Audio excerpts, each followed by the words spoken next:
예, 오늘 말씀 달려가는 중이라고 제가 뭘로 할까 그러다가 달려가는 중이라고 하고 부제는 어떻게 구원을 이루어 가는가라는 제목으로 말씀을 함께 나눌 겁니다.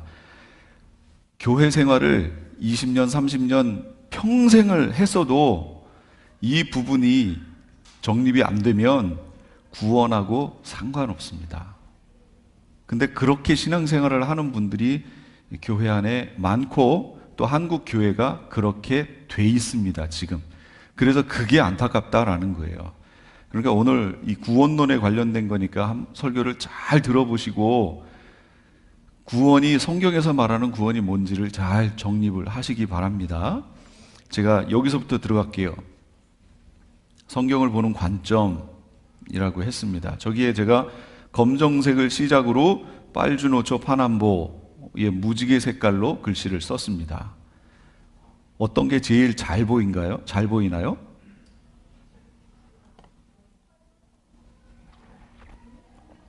빨간색 잘 보이나요? 안 보여요? 보라색이요? 보라색도 잘 보이고 파란색, 남색도 잘 보이고. 그러면 제일 안 보이는 색깔이 뭔가요? 노란색이죠. 노란색과 주황색. 자, 이거는 무지개 색깔에 대해서 아무런 색깔을 집어넣지 않은 상태로 지금 본 겁니다. 원래 성경은 이렇게 기록됐어요. 그런데 우리는 간혹 가다가 이렇게 성경을 볼 때가 있습니다. 무슨 얘기예요? 빨간 안경을 끼고 성경을 볼 때가 있습니다. 어떤 관점에 치우쳐서 그것만 보는, 그 관점으로만 성경을 보는 거예요. 그렇게 되면 어떤 결과가 나오냐면 주로 빨간색은 어디서 쓰지요? 필기하다가 중요한 거 강조할 때 쓰잖아요. 그런데 정작 빨간 거는 안 보여요. 근데 여기서 지금 어떤 색깔이 제일 잘 보여요? 아까 노란색은 뭐였죠? 제일 안 보이던 색깔이지요. 근데 여기서는 제일 잘 보여요. 그 다음에 또 이런 안경을 낄 수도 있어요. 그러면 주황색이라고 치자고요. 색깔이 이거밖에 없어서 그랬어요. 주황색으로 기록되어 있는 말씀은 안 보이고 다른 건 잘 보입니다. 노란색 안경을 끼면 노란색은 아예 안 보이고 다른 건 잘 보여요. 근데 이제부터 보세요. 제가 빨리빨리 넘길게요. 어떤 색이 제일 잘 보이나 보세요. 어떤 색이 제일 잘 보여요? 무슨 색이요? 노란색이죠. 근데 아까 노란색은 뭐였죠? 제일 안 보이는 색깔이었잖아요. 제가 지금 뭘 말씀드리려고 하냐면 성경에는 여러 가지의 내용들 그리고 성경을 보는 여러 가지의 관점들이 있어요. 그걸 패러다임이라고 얘기를 하지요. 그리고 우리는 쉽게 표현하면 안경을 끼고 본다. 또 어떤 분은 틀이 있다. 성경을 보는 틀이 있다. 이렇게 얘기합니다. 그런데 원래대로 기록되어 있는 의도대로 보면 이렇게 보여야 되는 건데 우리가 어떤 안경, 패러다임, 틀을 가지고 성경을 보면 강조되지 않아야 할 것이 강조되고 마땅히 봐야 될 것들은 안 보이는 성향들이 있다 그 얘기예요. 제가 이걸 왜 이렇게 설명하냐면 성경에서 제일 중요한 내용은 뭐예요? 구원이죠, 구원. 뭐가 어떻게 됐고 뭐가 어떻게 됐건 그거는 2차적으로 놓더라도 제일 우리에게 중요한 건 뭐죠? 구원. 어떻게 구원을 얻느냐라는 부분이 성경의 얘기예요. 그럼 이게 제일 강조되어 있겠죠, 성경에서. 그래서 성경 창세기에서부터 이 구원에 대해서 쭉 얘기합니다. 계속해서 제일 중요한 거예요. 그런데 이 구원을 얻는 데 있어서 어떻게 우리가 구원을 얻을 수 있느냐라는 걸 설명하다 보니까 신학교에서 구원의 서정이라고 해서 구원에는 서정이 있다. 단계가 이렇게 하나 이렇게 단계를 밟아간다. 그래서 하나님의 부르심에서부터 칭의, 그다음 칭의 받았으니까 성화, 그 다음에는 영화의 단계로 들어가면 온전한 구원을 이룬다. 서정이 있다. 이렇게 설명을 여태까지 했습니다. 신학교에서 해왔고 그 관점으로 성경을 봤고 저도 졸업 논문에 확정적 구원과 현재적 구원이라고 하는 주제를 가지고 써서 냈어요. 무슨 얘기냐? 확정적 구원은 뭐예요? 그걸 뭐라고 그래요? 칭의. 현재적, 지금 이루어가야 되는 구원을 뭐라고 그래요? 성화. 그래서 칭의는 완성된 거고 성화는 지금 이루어가는 것이다. 이렇게 이해를 했다고요. 근데 이게 저만 그렇게 이해한 게 아니고 한국교회와 모든 지구상에 있는 교회 대부분이 지금 현재 그렇게 이해하고 있다, 그 얘기예요, 지금. 그러다 보니까 무슨 문제가 생겼냐면, 칭의를 얻었다라고 하는 것, justification이라고, 의롭다고 인정됐다. 우리가 구원을 어떻게 얻어요? 칭의를 얻으면 구원을 얻는다라고 배우게 된 거예요. 그러다 보니 부수적으로 무슨 문제가 생겼냐면, 칭의, 누구의 공로로 얻은 거예요? 우리 공로예요? 우리 공로가 칭의에 들어갔어요, 안 들어갔어요? 하나도 안 들어갔죠. 그러니까 어차피 칭의라는 것이 내 공로로 얻은 것이 아니잖아요, 이루어진 게. 그러니까 거기서 끝나지 않고 사람들이 어떻게 확대를 시켰냐면, 구원이라고 하는 것 자체가 내 공로로 얻은 것이 아니기 때문에 구원받은 후에 내 공로가 구원에 적용이 될까요, 안 될까요? 영향을 줄까요, 안 줄까요? 안 준다라고 지금 얘기하잖아요. 여기에 문제가 있다, 그 얘기입니다. 지금 제가 그거 부분을 성경을 통해서 얘기를 하려고 그래요. 그러니까 이 부분을 잘 들으셔야 돼요. 어떤 분들은 한 번 구원은 영원한 구원이다 라고 하고, 나는 예수 믿어. 아까 우리 저기 있는 것도 주를 부르면 구원을 얻으리라. 나 주님 부르잖아. 근데 성경이 그 관점만 얘기하고 있냐, 그 얘기예요. 성경에 나더러 주여 주여 하는 자마다 다 천국에 가는 것이 아니요도 있잖아요. 그렇게 지금 관점을 뭔가 놓치고 있는 게 있다, 그 얘기에 지금 우리 기독교의 구원론이. 그래서 그 부분을 바로 잡을 테니까, 이건 제 얘기가 아닙니다. 제 얘기가 아니에요. 자, 한번 가볼게요. 하나님과, 지금 멋있었죠? 이게 이제 계속 나오니까 식상합니다, 이제. 하나님과 사람 사이 관계에서 하나님께서 우리에게 원하시는 게 있어요. 이게 뭘까요? 이게 있어야 돼요. 이게 없으면 구원 못 얻어요. 기도 나왔습니다. 자, 다른 분들. 뭐요? 순종, 회개, 또요. 하나님께서 우리 인간에게 원하시는 것이 있어요. 이게 있어야 돼요. 이거 없으면 꽝이에요, 꽝. 시간상 제가 빨리 갈게요. 뭐라고요? 의라고 하는 겁니다. 의. 하나님께서는 우리에게 의를 요구하십니다, 지금 현재. 그런데 이 의를 어떻게 이해하느냐가 지금 문제라는 거예요. 여태까지는 이렇게 이해했습니다. 아까 제가 색깔 보여드리고 관점 얘기했죠? 여태까지는 하나님이 우리에게 원하시는 이 의, righteousness라고 하는 이것을 법정적 의미, 법률적 의미로 이해를 했어요. 그러니까 아까 성경 로마서 8장 1절하고 2절 한번 읽어주세요. 1절, 2절. 시작.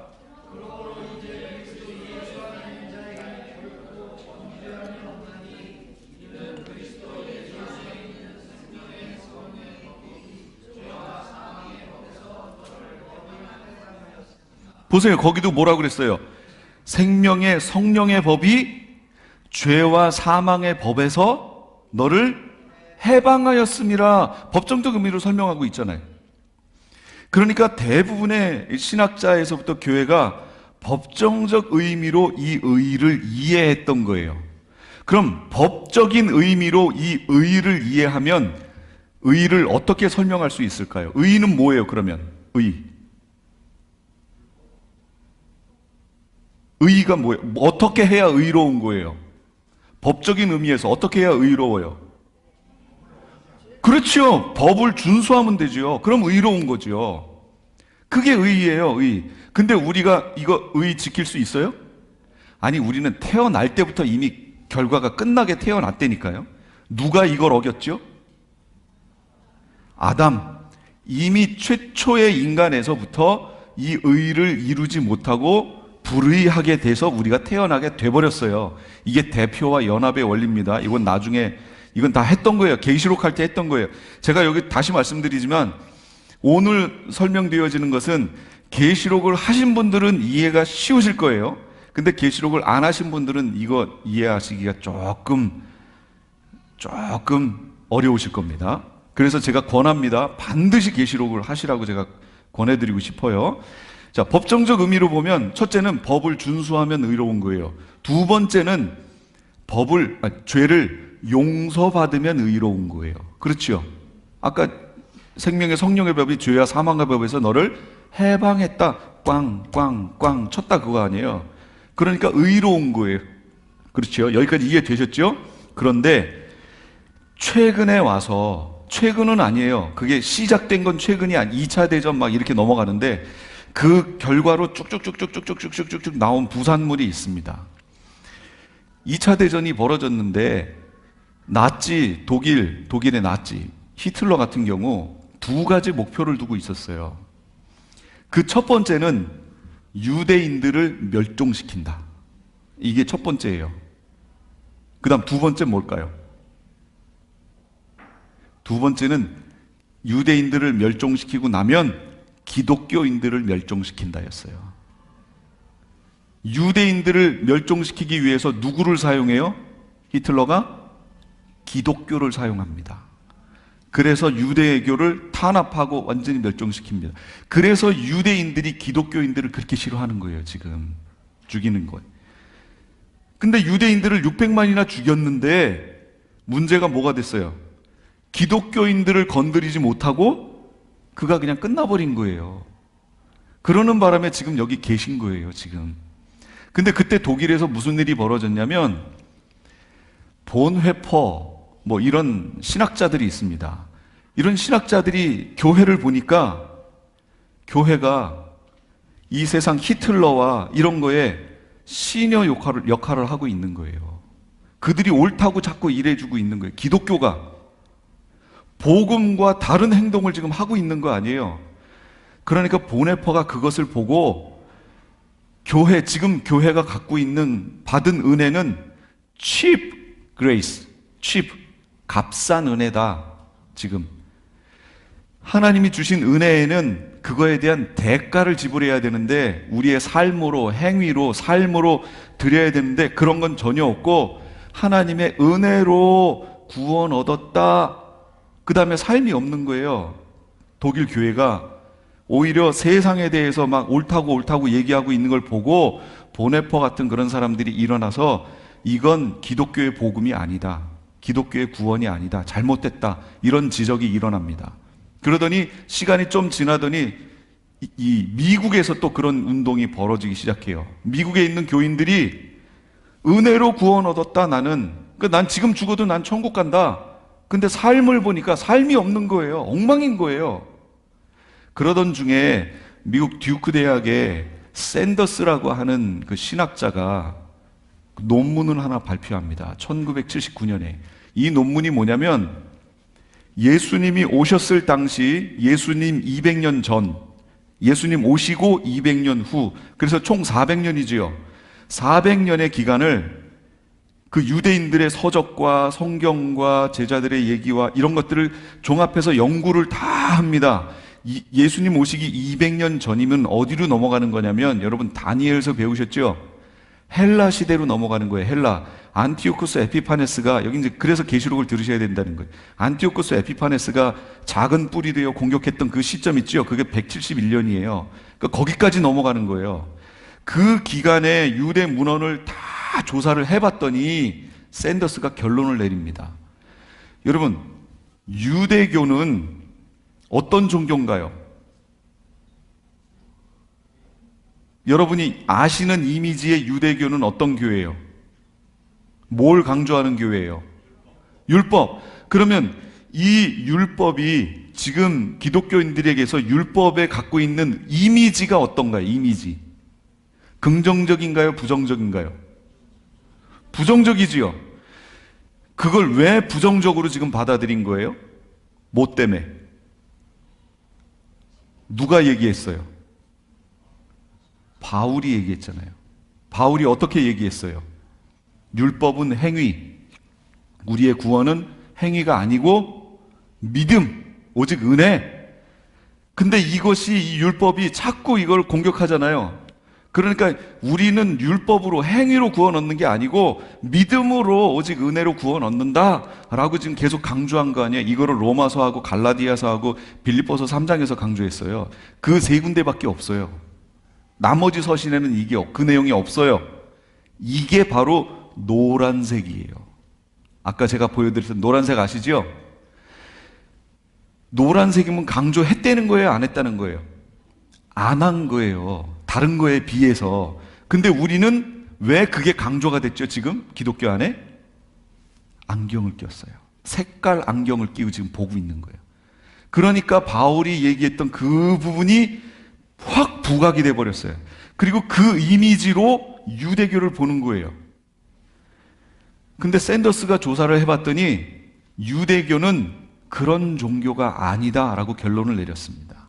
그걸 뭐라고 얘기하냐면 언약적 신율주의 또는 언약적 율법주의라고 얘기하는 거예요. 그럼 그게 무슨 내용이냐? 자, 여기 계신 분들이 유대인들한테 가서 물어보세요.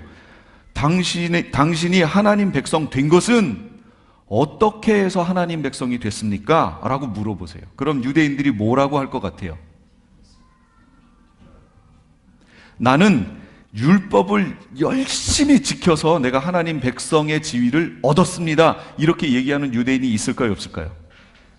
한 명도 없습니다. 다 뭐라고 그래요? 나는 태어나면서부터 하나님 백성입니다. 유대인입니다. 이스라엘 백성입니다. 이렇게 얘기하지요. 그래요, 안 그래요? 그러면 율법은 뭐예요? 율법. 그들에게 있어서 율법은 뭐예요? 내가 태어나면서부터 하나님 백성 된 그 신분을 유지하는 수단이 율법인 거예요. 그걸 행함으로 하나님 백성이 되는 게 아니고 이미 하나님 백성 된 내가 하나님 백성 된 그 무리 안에 머물러 있는 수단이 율법인 거예요. 율법을 지킴으로 하나님 백성 안에 머물러 있는 거예요. 그걸 언약적 율법주의, 언약적 신율주의라고 얘기합니다. 이게 벌써 1979년이니까 20세기 후반이지요. 그러니까 오래되지 않았습니다. 이 신학교에서 이 관점으로 설명을 하시고 강의를 하신 교수님을 저는 정말로 행운이에요. 저희 학교에 오셨어요. 어느 날 신약을 듣는데 그분이 열심히 이제 바울 신학에 대해서 설명을 막 하시다가 이 부분을 설명한 거예요. 제가 그때 막 충격이었어요. 제가 제일 앞에 앉았었는데, 우린 대학교에 가면 앉는 게 그 자리니까 제일 앞에 가서 그 얘기를 이렇게 듣고 있는데 제 앞에서 그 얘기를 설명하시면서 언약적 신율주의라는 거에 대해 설명을 하시는 거예요. 그때 저한테는 정말로 충격이었어요. 가만히 있어. 내가 생각했던 여태까지 유대인들은 율법주의라고 생각했는데 율법주의가 뭐예요? 율법을 행함으로 뭘 얻는다가 율법주의잖아요. 근데 유대교가 율법주의가 아니라고? 그럼 바울이 지적한 건 뭐지? 그랬더니 샌더스는 뭐라고 얘기하냐면 바울이 어디서 태어났어요?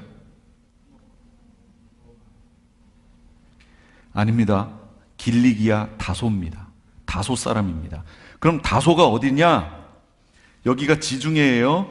지중해 옆에가 이스라엘이지요. 이스라엘 위로 가서 지중해 쪽으로 조금 가면 여기가 다소입니다. 그러면 태어난 곳이 이스라엘인가요? 이방인가요? 이방입니다. 그래서 바울은 헬라파 유대인입니다. 헬라파 유대인. 헬라파 유대인이니까 샌더스는 자기가 했던 이 내용은 참 좋았는데 이걸 가지고 결론을 어떻게 내렸냐면 바울은 헬라파 유대인이었기 때문에 율법에 대해 능통하지 못했다. 그러므로 바울이 실수한 거다. 이렇게 결론을 내렸습니다. 그러면 성경이 어땠다는 거예요? 실수했다는 거 아니에요? 그러면 보수 신학을 하고 있는 분들이 이거에 대해서 어떻게 얘기할까요? 난리가 났죠. 그래서 이거에 대해서 잘못된 걸 공격하기 시작합니다. 공격을 하면 상대적으로 내게 더 탄탄해지죠. 그러니까 탄탄해진 내게 뭐예요? 이게 바로 유대주의는 율법주의, 우리는 은혜의 종교, 유대는 율법주의. 근데 샌더스는 유대교도 은혜의 종교, 기독교도 은혜의 종교, 이렇게 얘기하는 거예요. 그러다가 그의 제자들이 나옵니다. 제자들이 나오면서 이들이 자기 스승이 했던 것을 하다가 보니까 이쪽에 반격도 듣고 이렇게 하다가 보니까 이 부분이 잘못됐구나 하고 수정하기 시작합니다. 수정했지요. 이쪽에서 공격하다가 보니까 그것도 맞네. 유대교는 율법주의 종교가 아니네. 알게 됩니다. 이쪽은 반대적인 걸 다시 깨닫기 시작하고 이쪽도 반대적인 걸 깨닫고 이것이 최근에 와서 한 자리에서 만납니다. 만나고 보니까 서로 크게 다른 점이 없어요. 유익이 생겼어요. 하나가 유익이 생긴 거예요. 성경을 보는 관점에 있어서 기존 보수 신학에서 놓친 게 있구나. 그게 뭐냐? 의의를 법정적 의미로만 봐서는 안 되는구나. 이렇게 봐야 되는구나. 관계적 의미로 봐야 되는구나. 이렇게 해결이 된 거예요. 근데 이 부분에 대해서 저는 고민을 했습니다. 신학교 다닐 때부터. 그러다가 계시록을 봤어요. 계시록을 보니까 이 부분에 대해서 특별히 배우질 않았는데 계시록을 보니까 계시록을 해석하다 보니까 자연스럽게 결론이 나왔어요. 결론을 가지고 이 부분을 학자들이 설명한 거를 딱 들었더니 이게 만나는 거예요. 서로 일치하는 거예요. 그래서 제가 하나님께 또 감사를 드리는 거잖아요. 그렇지, 계시록을 봐야 되는구나. 계시록을 보면 이게 연결이 돼서 하나로 해결이 돼 버리는구나. 특별히 우리가 신학자들이 아니잖아요. 그럼에도 불구하고 계시록을 보니까 이런 부분이 이미 그냥 해결돼 버리는구나. 이게 나온 거예요. 그럼 관계적 의미로 의의를 보면 어떻게 해석해야 되느냐, 그 얘기예요. 관계적 의미에서 의의라는 건 이겁니다. 자기 쪽에 의무를 다하는 것, 그게 의의예요. 아까 법정적 의미에서 의의는 뭐였어요? 법을 지킴, 준수함 또는 용서받음이었잖아요. 그런데 관계적 의미에서 의의는 뭐냐? 자기 쪽에 의무를 다하면 그게 의의예요. 무슨 얘기냐? 예준이가 제 아들이잖아요. 그럼 이제 둘 사이에 관계가 있죠? 저는 아버지로서의 의무를 예준이에게 합니다. 그러면 저는 의로운 거예요. 예준이는 아들의 입장에서의 의무를 저한테 합니다. 그럼 의로운 거예요. 하나님이 계시고 우리가 있어요. 하나님은 창조주로서의 의무를 우리에게 다 하십니다. 다 하셨나요? 지금도 하고 계신가요? 예, 지금도 하고 계세요.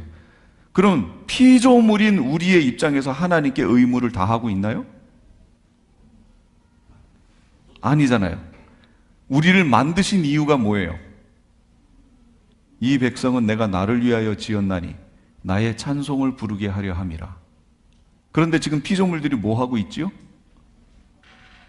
하나님은 온데간데 없고 자기가 주인이 되어 이 세상을 마음껏 누리는 것처럼 이 다른 신들을 만들어 놓고 그걸 경배하고 있잖아요.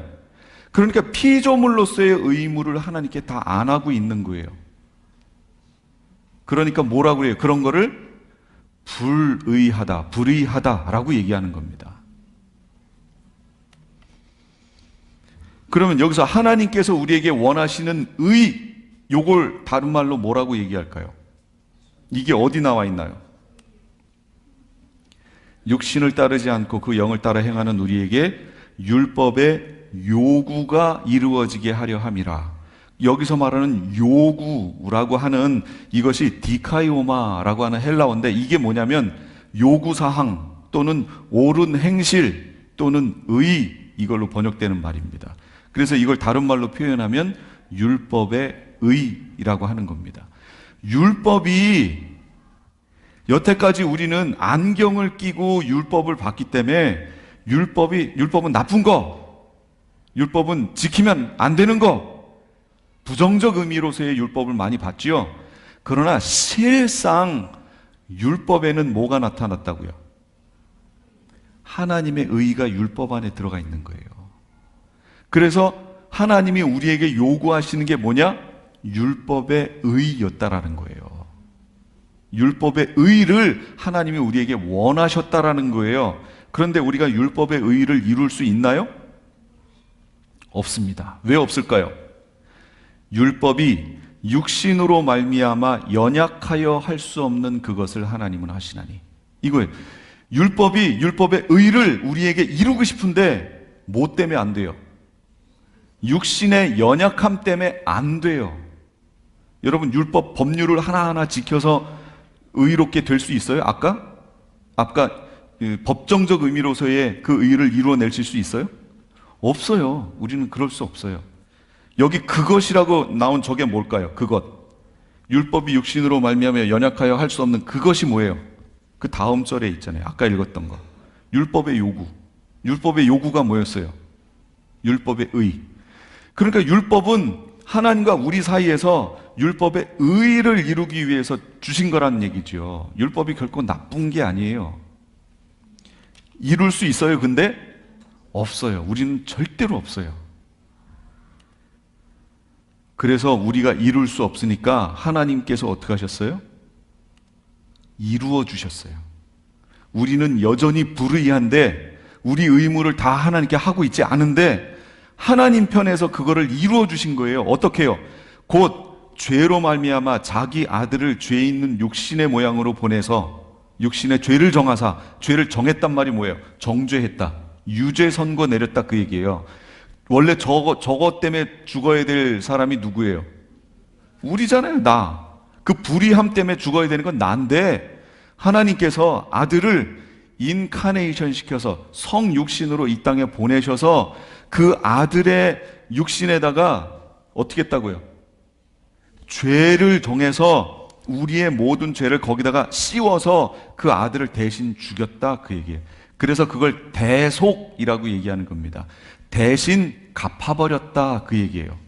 대속을 해버리심으로, 그리고 부활시켜서 그 의를 우리에게 입혀주신 거예요.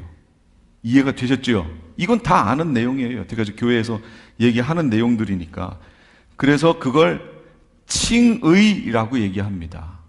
원래는 율법의 의가 이루어져야 되는데 육신이 연약해서 할 수 없던 것을 하나님 편에서 하시고, 그 의를 뭐라고 얘기하시냐면 칭의라고 얘기하시는 거예요. justification, 의롭다고 인정해 주시는 거예요. 이걸 다른 말로 덧입는 의라고 얘기합니다. 덧입은 거예요, 우리가. 그래서 그걸 구원의 옷이라고 얘기합니다. 여기 의가 오를 의예요. 옷 의가 아니고. 근데 이걸 다른 말로 계시록으로 가면, 이사야서하고 계시록으로 가면 이걸 구원의 옷이라고 얘기하는 거예요. 구원의 옷. 성경은 두 가지 주제가 창세기부터 계시록까지 쭉 갑니다. 이 두 가지 주제가 뭐냐? 첫 번째는 결혼 얘기입니다. 결혼. 두 번째는 옷 얘기입니다. 옷 입는 거. 결혼. 아담과 하와 결혼한 거에 나왔죠. 그 다음 계시록으로 가면 누가 결혼해요? 성자 그리스도와 우리가 교회된 신부된 우리가 결혼하는 얘기 나오지요. 결혼 얘기. 이게 에베소서에 가면 신비다, 이렇게 얘기해요. 그래서 이 결혼은 사람의 완악함 때문에 이혼이라는 거를 구약에서 유대교에서 허락한 거지, 원래 하나님의 의도는 그게 아니다 라고 얘기하는 거예요, 성경에서. 이건 너무나 중요한 얘기다. 이건 나중에 그리스도와 교회가 결혼할 걸 미리 이 땅에서 사람 사이의 결혼을 통해서 보여주신 거예요. 그러니까 이건 아무나 깨면 안 되는 거라고 성경에서는 얘기합니다. 이 부분에 대해서 이제 저도 회개하고 회개해야 될 분들 많지요? 회개하셔야 돼요. 정말로 그렇습니다. 결혼 얘기. 두 번째는 옷 입는 얘기예요. 아담이 죄를 지으니까 어떻게 했어요? 무화과나무 잎으로 엮어서 치마를 해서 입었어요. 근데 하나님이 어떻게 하세요? 가죽옷을 지어 입히세요. 왜 옷을 입히시지요? 부끄러움과 수치를 가린다는 거 아니에요. 그게 칭의란 말이에요. 그런데 나중에 계시록으로 하면 뭐라고 나와요? 옷을 어떻게 하래요? 빨아야 된다라고 얘기하잖아요. 그 옷 얘기하고 결혼 얘기가 창세기에서부터 계시록까지 나갑니다. 이 부분에 대해서 이제 계시록 심화 과정에서 얘기할 겁니다. 이건 그때 들으세요. 이 덧입는 의의를 입은 사람들이 이렇게 얘기하는 거예요. 오해를 해서 우리의 구원은 나의 행위로 된 것이 아니므로 구원 후에 우리의 행위가 이미 받은 구원에 영향을 미치지 않는다. 지금 기존 교회가 이렇게 얘기하는 거예요. 왜냐하면 이게 법정적 해석이거든요. 아까 해방되었다라고 얘기했잖아요. 해방됐는데 무슨 그 법의 저촉을 받아요. 그러니까 이제 끝났다 이렇게 보는 거예요. 구원 얻은 후, 칭의를 얻은 후에 우리의 행위는 칭의에 전혀 영향을 미치지 않는다라고 얘기하고, 그래서 나오는 말이 한 번 구원은 영원한 구원이다라는 말이 나오는 거예요. 내가 예수 믿을 때 구원 얻었으니까 이미 끝났다 이렇게 얘기하는 거예요. 이걸 지금 주장하는 이들이 누구예요? 구원파의 성경 해석입니다. 구원파가 이단이에요? 아니에요? 기존 교회에서 구원파는 이단이라고 정죄했습니다. 그런데 이단이라고 정죄해 놓고 구원파의 성경 해석 원리를 따라서 지금 교회가 얘기하는 거예요. 그렇죠? 지금 그러고 있어요. 그러니까 이게 반쪽짜리 구원이다 그 얘기예요. 교회 안에 있는. 두 번째는 구원받은 후에 우리의 삶에 있어서 그 삶의 주체는 여전히 내가 되고 하나님께서는 단지 우리 삶에 대해서 조력자라는 거예요. 내 삶의 주인이 내가 돼서 내가 열심히 그냥 살다가 난관에 부딪히면 하나님 요거 잘 못 넘어가겠는데 조금만 좀 도와주시겠어요? 이렇게 되는 거예요. 이게 기독교 복음의 내용이라고 생각하고 이렇게 사는 거예요. 이게 뭔 줄 아세요? 긍정적인 말과 사고, 긍정적인 마인드. 이거 뭐예요? 뉴에이지적 성경 해석입니다. 이게 교회 안에 그대로 들어와 있어요. 이게 좁쌀과 모래가 섞이듯이 섞여가지고 교회 안에 쫙 뿌려지고 있는 거예요. 이게 목사님들을 통해서 그냥 쫙쫙 퍼지고 있는 거예요. 지금 기독교 서점에 가보세요. 쫙 퍼졌어요. 쫙 퍼졌어. 이게 기독교 복음인 줄 알고. 근데 성경은 뭐라고 그래요? 내게 사는 것이 그리스도니 죽는 것도. 내게 지금 누가 살고 있다고요? 그리스도. 오직 내 안에 그리스도께서 사시는 것이라.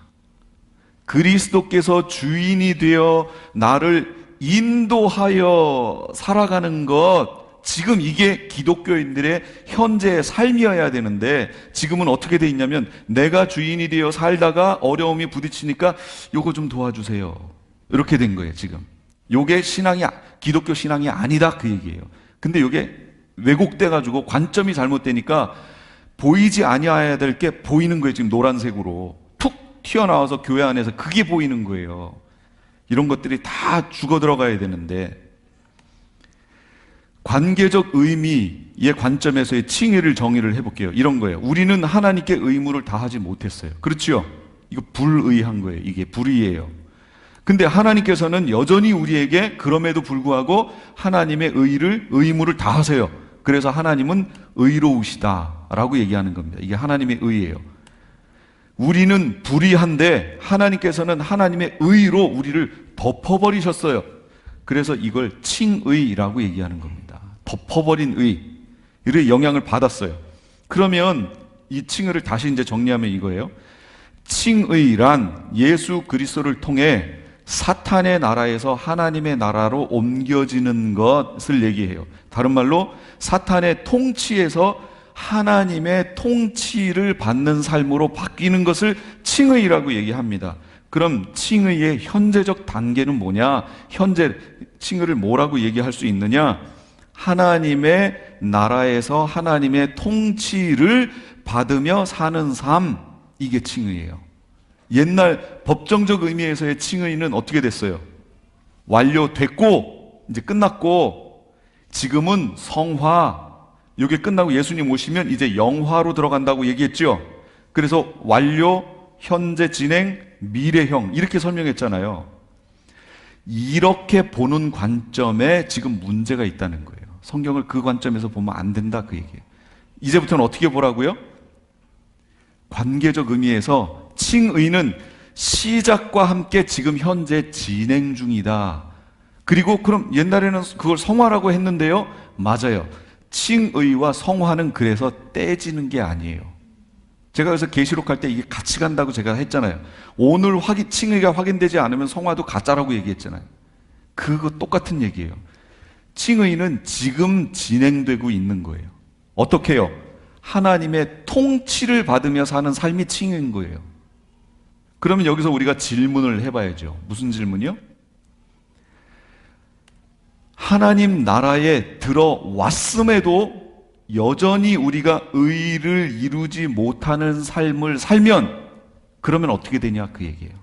나는 예수 그리스도를 믿음으로 칭의의 상태로 들어왔는데 하나님 나라에 들어왔고 하나님의 통치를 받는 현재적 위치에 왔는데도 불구하고 통치를 받지 않고 내 의를 드러내며 내 인간적인 삶을 여전히 믿지 않을 때와 똑같이 살아가면 어떻게 되느냐 그 얘기예요. 어떻게 될까요? 이 질문에 대해서 교회들이 대답을 못 해주는 거예요. 대답을 해주는데 어떻게 대답해 주냐면 우리는 이미 하나님 나라에 들어왔어. 칭의 끝. 지금은 성화 좀 부족하더라도 하나님의 견인교리, 그래서 하나님이 반드시 데려가신다. 이렇게 얘기해 주는 거예요. 그러니까 기독교인의 신앙적 윤리가 그 안에 들어가 있나요? 없어요. 그러니까 독일, 미국, 지금은요 한국 교회가 난리가 난 거예요. 왜? 기독교 신앙 윤리가 다 빠졌어요. 교리에서 그걸 얘기해 주지 않으니까. 그러니까 한국 교회를 뭐라고 불러요? 기독교가 아니고. 그렇게 된 원인이에요. 이게 교리, 반쪽짜리 교리 때문에 이렇게 된 거예요. 여기 하나님 나라에 들어왔음에도 여전히 의를 행하지 않으면 어떻게 될까요? 아까 언약적 신율주의가 뭐였어요? 유대인들이 하나님 백성으로 태어났는데 하나님 백성의 자리에 머물러 있으려면 뭘 해야 돼요? 율법을 준수해야 돼요. 그럼 율법 준수를 안 하면 어떻게 될까요? 출교당합니다. 출교. 죽어요. 죽어. 돌에 맞아 죽든지. 나는 하나님 백성이에요 하고서 내가 우상 숭배해 보세요. 그럼 어떻게 할까요? 하나님께서 그 죽였어요. 다 죽였어요. 실제 이스라엘이 광야를 가다가 거기 가가지고 누구예요? 발락하고 발람 얘기 아시지요? 예, 거기에서 이 후미가 거기서 타락해버렸잖아요. 그랬더니 하나님이 어떻게 하셨어요? 칼 가진 자를 통해서 가족이라도 다 죽이라고 얘기했잖아요. 다 죽는다니까요. 율법 안에 머물러 있지 않으면 다 죽습니다. 하나님 안 받아요. 그러면 어제는 그렇게 하셨던 하나님이 오늘은 어떻게 하실까요? 똑같습니다. 하나님은 어제나 오늘이나 똑같거든요. 근데 이거를 법정적 의미로 해석해가지고 하나님의 그런 성품을 가려버렸어요. 아까 가린 거예요. 빨간색을 끼니까 빨간색이 안 보이잖아요. 하나님이 원하시는 게 뭔지 안 보이지요? 가려버린 거예요, 지금. 성경을 그렇게 보고 있는 거예요. 두 번째는 이겁니다. 하나님의 최종 인내와 의의 근거인 아들을 부인했잖아요. 아들 있기 전에는 행위 언약도 있고 무지개 언약도 있고 뭣도 있고 율법도 주셨고 다 주셨는데 최종적으로 누굴 주셨어요? 아들을 주셨잖아요. 근데 이 아들을 통해서 칭의라는 구원의 옷을 입혀주셨는데도 불구하고 우리가 그것을 무시하고 내 불의를 하나님께 계속해서 보이면 그 다음에 용서가 있을까요? 없습니다. 그래서 기독교인들의 삶이 얼마나 중요한지 몰라요. 함부로 살아서 구원 얻는 게 아니에요. 예수 믿었다고 어느 날 누가 사형리 얘기하니까 아멘, 영접 기도했다고 그 후에 구원이 보장된다고요? No, 보장되지 않습니다. 거기서 영접했다는 의미가 뭔데요? 영접의 의미가 뭐예요? 단순히 예수님을 받아들였다예요? 내 마음속에? 아니요. 주인으로 영접했다는 얘기예요. 주인. 내 삶의 주인으로 영접했으면 그 다음의 삶은 뭐여야 되는 거예요? 나는 그 주인의 종이어야지요. 그럼 종이 종된 삶을 계속해서 살지 않으면 그건 무슨 얘기예요? 내 주인을 내친 거잖아요. 그럼 주인을 내쳤는데 거기에 구원이 있어요? 없지요. 구원이 없지요. 그래서 이 질문이 나오는 거예요. 구원의 옷, 칭의, 이게 벗겨질 수 있냐 그 얘기예요. 여태까지 법정적 의미에서 이해했을 때는 이게 벗겨질 수 있나요? 없었지요. 한번 칭의는 영원한 거라고 얘기했잖아요. 지금 교회들이 여기에 지금 빠져가지고요. 그래서 계시록의 마지막에 이 구원을 놓칠 사람들이 너무 많습니다. 진짜로요. 딴 이름 한 소리라는 게 있어요. 뭔지 아시지요? 건반이 있습니다. 요 밑에 게 뭐예요? 요거 파샵이죠. 요거는 솔 플랫입니다. 근데 실제 건반에서는 뭘 눌러요? 이 노란색 눌러요. 이름은 다른데 실제 나는 소리는 똑같은 거예요. 딴 이름인데 소리는 하나예요. 성경에는 이런 게 너무 많아요. 무슨 얘기냐? 옷이 벗겨진다. 안식에 이르지 못한다. 생명책에서 이름이 지워진다. 배교한다. 흘러 떠내려간다. 믿음에서 떠난다. 구원을 잃는다. 다 이름이 다르지요. 제가 지금 다른 단어들을 얘기했잖아요. 근데 이게 다 뭐라고요? 한 소리예요. 같은 얘기예요. 그럼 성경에 이런 내용이 있나 없나 보세요. 없다고 얘기하는 분들은 여태까지 안경 끼고 본 거예요. 그러니까 분명히 있는데 이것들을 안 본 거예요. 안 보여요. 안 보여. 빨간색 안경을 끼니까 빨간색 글씨는 안 보여. 강조해놨는데 안 보여요. 희한하죠. 그 왜 안 보였는지 모르겠어요. 저도 계시록을 하고 나서 와, 이런 내용들이 왜 안 보였지? 그 내용으로 꽉 찼어요. 성경이 보니까. 근데 어떻게 이런 내용들이 안 보였지 싶을 정도예요. 근데 옷이 벗겨진다 하고 구원을 잃는다가 뭐예요? 같은 내용이라니까요. 그래서 제가 이게 같은지 안 같은지 성경에 있는 말씀을 통해서 확인시켜 드릴게요. 자, 안식에 들어오지 못한다. 아까 있었죠? 히브리서 4장 1절 같이 읽어요. 시작. 그러므로 우리는 두려워할지니 그의 안식에 들어갈 약속이 남아있을지라도 너희 중에는 혹 이르지 못할 자가 있을까 함이라. 여러분, 성경을 읽을 때 반드시 기억하세요. 전제 조건이 있어요. 전제. 혹 이르지 못할 자가 있을까 함이라. 그러면 이 사람들은 약속을 갖고 있었다는 거예요? 약속이 없었다는 거예요? 약속 안에 있었다는 얘기죠. 약속 안에 있었는데 약속은 여전히 있는데 그 약속의 성취에 이르지 못할 자가 있다 그 얘기예요. 이거 지금 무슨 얘기인 줄 아세요?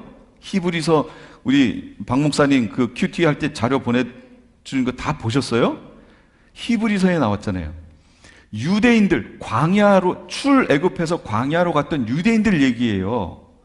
이 사람들에게는 약속이 있었지요. 무슨 약속이요? 약속의 땅 가나안에 들어간다는 약속이 있었잖아요. 그걸 가지고 준비를 하고 있는데 거기서 출애굽해서 나온 사람 중에 20세 이상이었던 사람 있죠. 출애굽 당시에 20세 이상이었던 사람 2명 누구예요? 여호수아하고 갈렙을 뺀 나머지는 가나안에 들어갔어요? 안 들어갔어요? 못 들어갔습니다. 둘밖에 못 들어갔다니까요. 둘. 그리고 나머지는 다 뭐예요? 광야에서 태어난 이들이에요.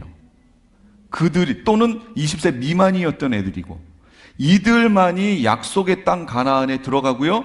약속을 붙들고 광야에 왔던 이들 중에 20세 이상 된 이는 둘 빼고는 하나도 못 들어갔어요. 다 죽었다 그 얘기예요. 광야에서. 그러면 바울이 출애굽할 때 홍해를 건널 물이 갈라져서 홍해를 건넌 것을 뭐라고 표현했어요?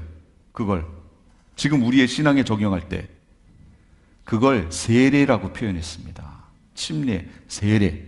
그러면 보세요. 세례 받고 광야로 왔어요. 교회 공동체 안으로 들어왔어요.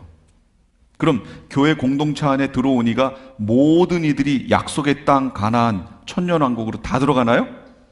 천국으로 다 들어가요? 아니라니까요. 다 못 들어가요. 약속은 여전히 있는데, 하나님은 약속을 폐하시는 분이 아니기 때문에 약속은 여전히 있는데, 그 안에서 뭐 하다가 천국에 못 들어갔어요? 뭐 하다가 약속의 땅에 못 들어갔어요?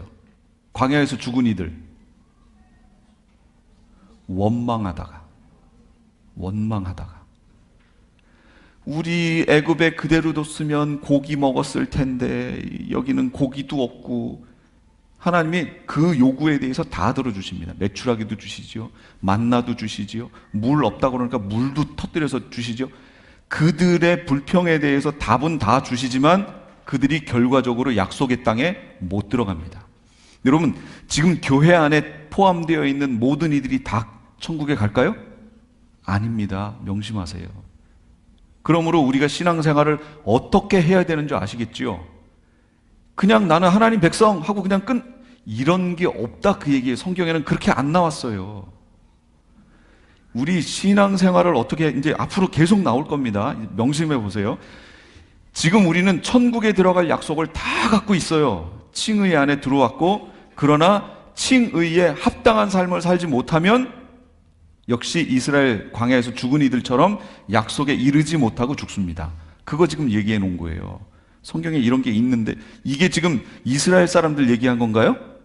이건 히브리서예요. 이거 신약에 있는 거라니까요. 그럼 누구 얘기하신 거예요?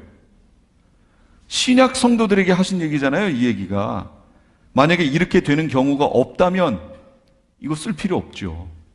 썼다는 얘기는 이렇게 되니까 쓴 거지요. 두 번째, 생명책에서 이름이 지워진다. 생명책에서 이름이 지워진다라는 말의 전제 조건이 뭐예요? 생명책에 이름이 기록됐다죠. 기록됐다는 게 의미가 뭐지요? 복음 안에 들어와 예수님을 영접했다, 칭의를 얻었다인 거예요. 그런데 보세요. 출애굽기 32장에 보면, 빨간색만 읽을게요. 시작. 누구든지 내게 범죄하면 내가 내 책에서 그를 지워버리리라. 모세가 40일 동안 시내산에 올라가서 10개 돌판을 2개를 받고 내려오는데, 밑에 내려왔더니 밑에 뭐 하고 있었어요?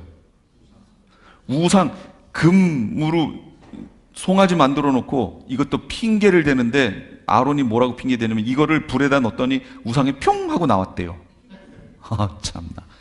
그래서 이걸 지금 이 송아지를 놓고, 이게 애굽에서 자기들을 끄집어낸 하나님이다, 여호와다라고 하고 이걸 지금 하고 있다는 거예요. 그 광경을 본 거기에서예요. 그 십계 돌판을 거기서 깨버리죠. 깨버리고 그거를 다 으깨서 그걸 다 마시게 하고, 그거 했던 이들 다 죽여버리죠. 가족을 다 죽이게 하죠. 그리고 나서 다시 모세가 올라가서 하나님께 기도한 내용이에요. 이게, 하나님, 이제 그들의 죄를 사하소서. 사하시지 않을 것 같으면 원컨대 주께서 기록하신 책, 무슨 책이에요? 생명책에서 모세 자신의 이름을 지워버려 주십시오 라고 했더니, 하나님이 누구든지 나에게 범죄하면 내가 내 책에서 그를 지워버리리라 라고 얘기하시면서 하시는 내용이에요. 생명책에서 이름이 지워지는 게 있어요, 없어요? 있어요. 두 번째, 시편 69편 28. 그들을 생명책에서 지우사 의인들과 함께 기록되지 말게 하소서. 생명책에서 지워지는 게 있어요, 없어요? 지워진다는 거 전제 조건이 뭐라고요? 기록돼 있었다. 이기는 자는 이와 같이 흰옷을 입을 것이요, 내가 그 이름을 생명책에서 결코 지우지 아니하고 그 이름을 내 아버지 앞과 그의 천사들 앞에서 시인하리라. 계시록 3장 5절이에요. 누구의 이름을요? 이기는 자의 이름을. 그러면 신앙생활에 이긴다는 게 뭔지 이게 중요하죠. 이겼어요, 이길 거예요? 예, 지금 이겨가고 있는 거예요. 그래서 결과에 도달해야 되는 거예요. 근데 지금 결과가 나버렸다, 이미 이겼다라고 얘기하면 그거 성경하고 맞아요, 틀려요? 틀립니다. 지금 이긴 자가 없습니다. 근데 그게 이긴 자가 있다고, 이긴 자가 하는 얘기를 들어야 된다고 하는 이들이 지금 생겼어요. 그게 누구예요? 그게 신천지의 이만휘라는 사람입니다. 그 교주가 자기는 이겼대요. 이긴 자래요. 성경에는 이긴 자라는 표현이 없거든요. 마지막까지 가야 되는 거거든요, 이겼다라는 표현은. 근데 그러니까 성경을 모르면 그 이단에 그냥 빠져 들어가는 거예요. 지금 그러고 있다 그 얘기예요. 이기는 자의 이름이 생명책에서 지워지지 않는 거예요. 그럼 신앙생활에서 지면 어떻게 될까요? 대답이 심각해지지요. 그럼 내가 여태까지 신앙생활한 거 다 뭐지? 하실 분들 계실 거예요. 이제 이따 결론을 보세요. 배교한다. 배교의 전제 조건이 뭐지요? 믿었다는 거죠. 그러니까 배교하는 거죠. 누가 어떻게 해도 너희가 미혹되지 말라. 먼저 배교하는 일이 있고 저 불법의 사람, 그 멸망의 아들이 나타나기 전에는 그날이 이르지 아니하리라. 그날이 뭐냐면 예수님 재림하시는 거 전에 7년 환란 기간 얘기하는 거예요. 7년 환란 기간에 등장하는 게 누구예요? 적그리스도. 여기서 말하는 저 불법의 사람, 멸망의 아들 누구냐면 단수예요. 적그리스도 얘기하는 겁니다. 그럼 이건 계시록 해야 돼요. 그러니까 어쩔 수 없어요. 설명할 수가 없어요. 적그리스도가 나타나기 전에 무슨 일이 있다고요? 배교하는 일이 있다고요. 그럼 배교하는 게 있어요, 없어요? 있잖아요, 성경에. 근데 한 번 구원이 영원한 구원이라고요? 그런 경우 없다니까요. 배교할 수 있고요. 이 배교한 무리를 계시록 17장에 가면 음녀라고 얘기하는 겁니다. 음녀의 무리라고 하고 또 가면 거기에 짐승이 어떻게 해요? 붉은빛 짐승이 여인을, 음녀를 등에 업고 등장했지요. 여기 붉은빛 짐승이 뭐였어요? 이게 적그리스도잖아요. 그러니까 계시록 하셔야 된다고요. 반드시 하셔야 됩니다. 안 하신 분. 적그리스도가 음녀를 등에 업고 세상의 7년 환란 기간에 등장합니다. 이렇게. 그 등에 업었던 음녀가 누구라고요? 배교의 무리라고요. 나중에 지나가면 이 적그리스도와 열뿔이 이 음녀를 불살라 버립니다. 이제 토사구팽이라고 하죠. 토끼 잡았으니까 이제 그 사냥개는 살라버리는 거, 죽이는 거예요. 그거 먹는 거죠. 그 일을 한다고요, 이 적그리스도가. 성경에 다 나온 얘기예요. 계시록을 안 보니까 우리가 몰랐던 거죠. 흘러 떠내려간다. 이게 무슨 얘기예요? 그러므로 우리는 들은 것에 더욱 유념함으로 우리가 흘러 떠내려가지 않도록 함이 마땅하니라. 천사들을 통해 하신 말씀이 견고하게 되고 모든 범죄함 순종하지 아니함이 공정한 보응을 받았거든 우리가 이같이 큰 구원을 등한히 여기면 어찌 그 보응을 피하리오. 나 구원 얻었어? 내 삶은 맘대로.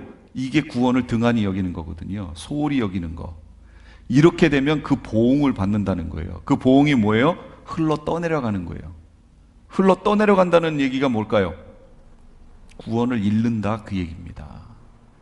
그럼 흘러 떠내려가 물살이 있는데 그 자리에 머물러 있으려면 어떻게 해야 돼요? 배가 흐르는 물에 그 자리에 머물러 그 출렁이는 바다에 머물러 있으려면 뭘 해야 돼요? 닻을 내려야 돼요. 그래서 이게 히브리서 6장 19절에 우리가 이 소망을 가지고 있는 것은 영혼의 닷 같아서 튼튼하고 견고하여 휘장 안에 들어가나니. 휘장이 뭐예요? 휘장. 성소와 지성소가 있으면 그 사이를 막아놨던 게 휘장이잖아요. 이게 예수님의 몸이라고 그랬잖아요. 예수님 돌아가신 게 찢어져서 우리가 드디어 하나님 앞에 서게 된 거, 구원 얻은 거 서게 됐잖아요. 1대1로. 이 휘장 안에 들어갈 수 있는 근거가 뭐라고요? 소망. 소망이 근데 뭐라고요? 우리 영혼의 닷. 영혼이 흘러 떠내려가지 않게 하려면 닻을 내려야 되는데 그 닻이 소망이라는 거예요. 무슨 소망? 예수님 만날 소망. 그러면 여러분 다 내리셨나요? 지금? 영혼의 닻을 내리고 계신가요? 이거 안 내리신 분들은 흘러 떠내려갈 수 있습니다. 나 한 번 구원은 영원한 구원이라고 하고 그냥 이 세상에 충실해서 돈 벌 게 어디 있나 모든 것이 거기에 이렇게 맞춰져 있으면 그 사람 흘러 떠내려갑니다. 그런가 안 그런가 성경 보세요. 성경에 나와 있어요. 이따 나올 거예요. 그러므로 우리는 어떻게 해야 돼요? 닻을 내려야 돼요. 그게 소망이라는 거예요. 그러면 예수님 만날 소망, 앉으나 서나 자나 깨나 우리는 뭘 해야 된다고요? 예수님 만날 소망 품고 살아야 된다 그 얘기예요. 그럼 소망이 어떨 때 풍성해져요? 환난은 인내를, 인내는 연단을, 연단이 소망을 낳잖아요. 그럼 소망이 있으려면 뭐가 시작이에요? 환난이 있어야죠. 그럼 환난을 왜 받아요? 말씀대로 살려고 하니까 저런 바보. 너 우리 집에서 퇴출. 너 우리 공동체에서 출교, 퇴출. 이거 아니에요. 그걸 못 믿게 하려고 어렸을 때는 막 때려서라도 못 가게 하고 막 그런 환란들이 우리 삶 속에 오지요. 말씀대로 살려고 하면 뭔가 주변에 있는 이들로부터 제재를 받는 현상들, 환란이 있지요. 그게 있어야, 그게 있으려면 전제 조건이 뭐예요? 내가 믿음대로 살려고 하는 삶의 모습이 있어야 환란을 받지요. 아니, 교회 안에 오래간만에 행사에서 딱 만났는데 보니까 교회 안에 있어. 헉, 교회 다녔어? 그 사람은 이게 있었다는 거예요, 없었다는 거예요? 신앙의 삶의 모습이 없었다는 거잖아요. 없으니까 환란도 없었을 것이고, 환란이 없으니까 인내도 없고, 인내 연단도 없고, 소망도 없는 거지요. 소망이 없으니까 닷도 안 내렸지요. 그러니까 배가 어떻게 될까요? 믿긴 믿었어요. 흘러 떠내려간다니까요. 이게 성경의 원리예요. 흘러 떠내려갑니다. 그래서 계시록 3장 17절에 네가 말하기를 나는 부자라, 나는 부유하여 부족한 것이 없다. 라오디게아 교회입니다. 마지막 시대 교회. 이렇게 얘기하는데 예수님 뭐라고 평가하시냐면 네 곤고한 것, 가련한 것, 가난한 것, 눈먼 것, 벌거벗은 것을 알지 못하는도다. 벌거벗은 게 뭐예요? 아까 구원의 옷이 벗겨졌어요. 이미 이 교회는 끝났다, 그 얘기입니다. 그걸 성경이 얘기하고 있어요. 믿음에서 떠나는 거 있어요, 없어요? 성경에. 디모데전서 4장. 그러나 성령이 밝히 말씀하시기를 후일에 어떤 사람들이 믿음에서 떠나 미혹하는 영과 귀신의 가르침을 따르리라 하였느니. 믿음에서 떠나지요. 떠나는 게 성경은 있다고 그러는데 왜 없다고 그러냐, 그 얘기예요. 없다고 하는 분들은 뭔지 아세요? 아까 얘기했던 것처럼 칭의를 법정적 의미로 이해했기 때문에 없다고 얘기하는 거예요. 그렇게 없다라고 결론을 내리면 이제부터 성경에서 그렇게 말한 부분, 반대를 얘기한 부분이 하나도 안 보입니다. 희한하죠? 싹 가려집니다. 근데 이걸 있다고 얘기하죠? 그 다음부터 한번 성경을 읽어보세요. 이런 내용으로 꽉 채워져 있어요. 제가 우와, 어떻게 이게 이렇게 있는데 이걸 그렇게 성경을 보면서도 이걸 몰랐지? 이렇게 됩니다. 디모데전서 6장 보세요. 돈을 사랑함이 일만 악의 뿌리가 되나니 이것을 탐내는 자들은 미혹을 받아 믿음에서 떠나 많은 근심으로써 자기를 찔렀도다. 돈을 사랑함이 뭐라고요? 일만 악의 뿌리가 되어 이 미혹을 받아 결국 나중에 어떻게 돼요? 믿음에서 떠납니다. 돈이 주인이 돼 있는 거 아니에요? 그러니까 그 사람 결과적으로 지금은 어떨지 모르나 결과적으로 그는 믿음에서 떠나게 된다, 그 얘기입니다. 그러니 내가 지금 주인으로 삼고 있는 내 삶의 목표로 삼고 있는 게 뭔지 점검해 보시라, 그 얘기예요. 예수님 다시 만날 소망 품고 있느냐? 그렇지 않고 이 세상 것에 아직도 포커스를 주고 그러고 있느냐? 그 사람들 믿음에서 떠난다니까, 흘러 떠내려간다니까요, 나중에. 그래서 예수님 오셨을 때 구원 얻는 사람들의 수가 그리 많지 않습니다. 정말입니다. 잘 보세요. 그래서 지금 제가 이 얘기하는 게 이게 교회에 얼마나 중요한 얘기인지 모릅니다. 구원을 잃는 경우 있어요, 없어요? 고린도후서 13장 5절. 너희는 믿음 안에 있는가 너희 자신을 시험하고 너희 자신을 확증하라. 예수 그리스도께서 너희 안에 계신 줄을 너희가 스스로 알지 못하느냐? 그렇지 않으면 너희는 버림받은 자니라. 예수 그리스도가 안에 계십니까? 안 계시면 버림받은 상태라는 거예요. 고린도전서 내가 내 몸을 쳐 복종하게 함은 내가 남에게 전파한 후에 자신이 도리어 버림을 당할까 두려워함이로다. 고린도전서는 누가 쓴 거예요? 그렇죠. 바울이 썼죠.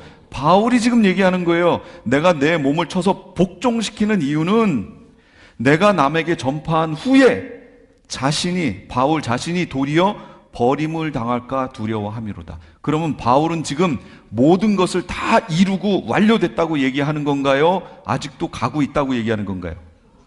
아직도 가고 있습니다. 그런데 왜 성도들은 다 이뤘다고 얘기하냐, 그 얘기예요. 전해준 자는 그렇게 얘기한 적이 없는데.